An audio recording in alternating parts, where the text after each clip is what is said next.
In this video, I'll take a look at the BenQ SW271C monitor.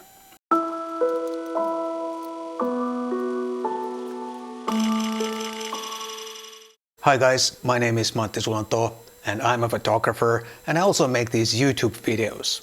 And in this video I'll take a look at the relatively new BenQ SW271C monitor, which is here right next to the BenQ SW271 that I've been happily using for the last 2.5 years. But as a photographer and also YouTube video content creator, I'm always curious to see new monitors and if they are improvement to my current monitor. And one disclaimer, I didn't buy this monitor. This is a review sample from BenQ. And the SW271C is BenQ's new 27-inch flagship monitor. And I think 27 inches is pretty much the sweet spot when it comes to monitor size. It offers enough area so you can enlarge your pictures big enough so you can assess the sharpness and everything. And it also allows you to have enough multiple windows open at the same time. And also if you shoot 4K video, and if you have a 4K or UHD capable monitor, as both of these are, you can view your video content at its native resolution and big enough size so you can see that the picture is in focus, and color grading and everything is much more easier if you have a little bit bigger screen. And I also think that a high quality monitor is a very, very important piece of gear for any digital content creator or a photographer or filmmaker these days. Because a good quality or monitor in general is pretty much the only way you can view your work. And if you are in any way serious about your work, I think your work deserves the best possible monitor. And I would go as far as to say that a monitor is as important for you as a photographer, for example, as your lens or your camera. I'm going to go through some of the specifications of the monitor, but I'm not going to go through all of them. Instead, I'll put a link down below to BenQ's website so you can check all the specifications there. I'll just go through some of the most important features or technologies that they have in their monitors. And the first one is the BenQ aqcolor technology that they use to ensure the best possible colors.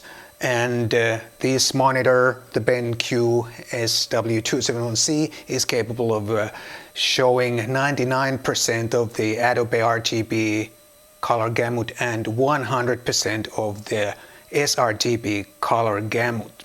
They also have their own uniformity technology that makes sure the colors and brightness is as uniform as possible across the frame from corner to corner. And on this new model, they use the version 3 of the uniformity technology, which is more advanced than the earlier version used on this SW271 monitor.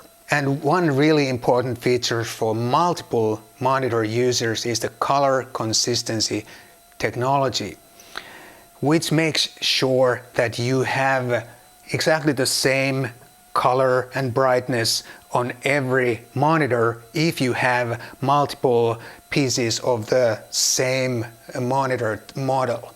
When I first took the monitor out of its box, I was a little bit disappointed to see the kind of heavy and big bezel around the screen, because the SW271 looks so elegant with its thin bezel.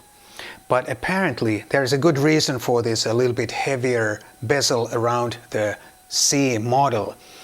With the new heavier bezel, they have been able to reduce the backlight leak, which I understand is typical for IPS panels. And they have succeeded. The SW271C has significantly less backlight leak compared to the SW271. However, I have to say that the backlight leak has never been any kind of real life problem for me when I've been using this SW271 monitor, but it's a fact that this one has more backlight leak than the other one, and I'm happy to accept these little bit heavier bezels if I gain a little bit less backlight leak. There's plenty of connectivity on this monitor, but I think one of the highlights is the USB-C connector that can also charge your laptop up to 60 watts of power. And that's good news, especially for new Apple laptop users, because those laptops are famous for not having enough ports. And with this technology, you can use one cable from your laptop to the monitor to drive the monitor and also to charge your laptop. So you have more ports left to connect some other accessories like hard drives, card readers and whatnot.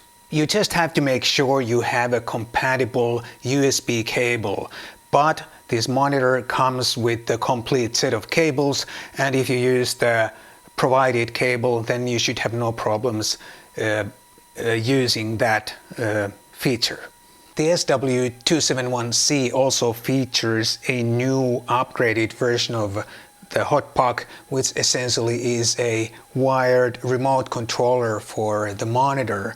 You can use the hotpuck to access the menus and change the settings, and you can also change the color space with this controller. And this monitor supports multiple different color spaces, and there's even a dedicated black and white mode or monochrome mode, which is really nice if you work a lot with black and white pictures. This monitor comes as factory calibrated, and there is a calibration sheet included with every monitor.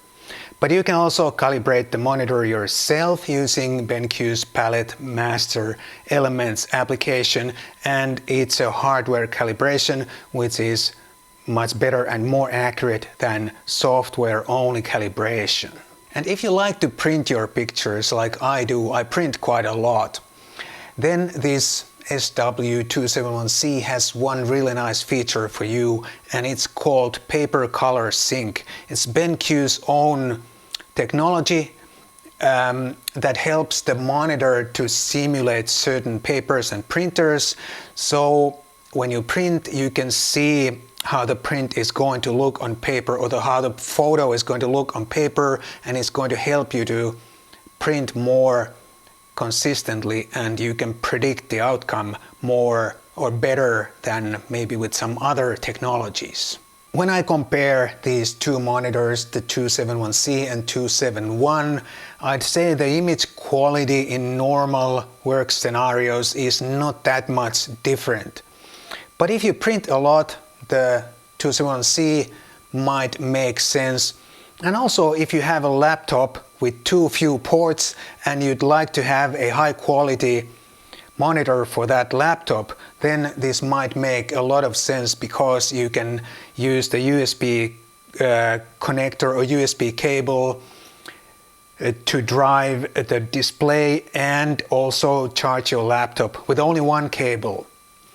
And while this is not a cheap monitor, it's around 1,500 euros or US dollars, depending on where you live, I still think it's not that expensive if you think about what monitors used to cost a few years ago. You could easily spend 3,000 or 4,000 for a high quality monitor. And like I said earlier in this video, I think a monitor, high quality monitor, is a very important piece of gear for everyone who's half serious about their photography or their filmmaking. And while a monitor probably is not as exciting piece of gear as a new lens, for example, I still think it's very important. Anyway, thanks for watching. I'll see you in the next video.